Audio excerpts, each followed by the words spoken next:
Hello बच्चों, let's see the question. The question is arrange in order of stability. So we have four cations.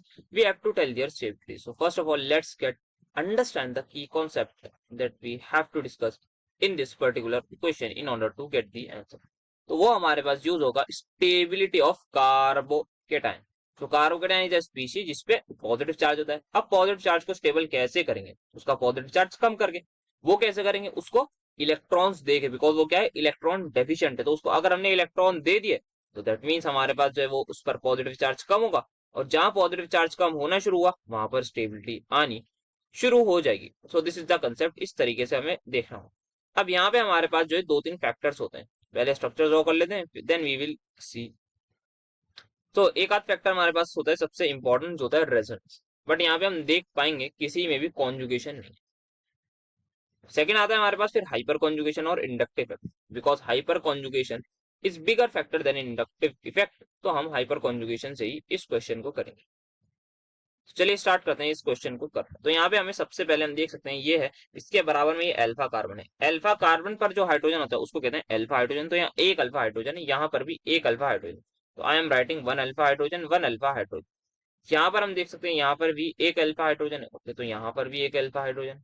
अब यहाँ पर हम देखें तो यहाँ पे तीन अल्फा हाइड्रोजन, यहाँ पर दो अल्फा हाइड्रोजन, यहाँ पर भी दो अल्फा हाइड्रोजन. तो तीन और दो पांच, पांच और दो सात. तो हमारे पास सात अल्फा हाइड्रोजन होगा. तो इतना क्लियर है कि फोर्थ वाला जो है वो सबसे ज्यादा स्टेबल होगा.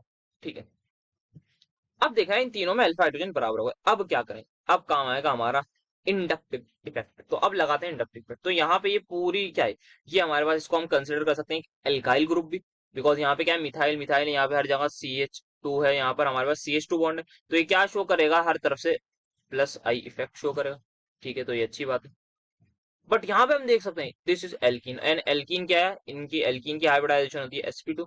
तो alkenes are more electronegative, that means ये शो करती हैं हमारे माइनस आई इफेक्ट. सिमिलरली यहाँ पर भी ये माइनस आई इफेक्ट शो होगा हमारे पास. तो यहाँ पर जो है हमारे पास इंडक्टिव इफेक्ट दो दो एल्कीन का होगा माइनस आई.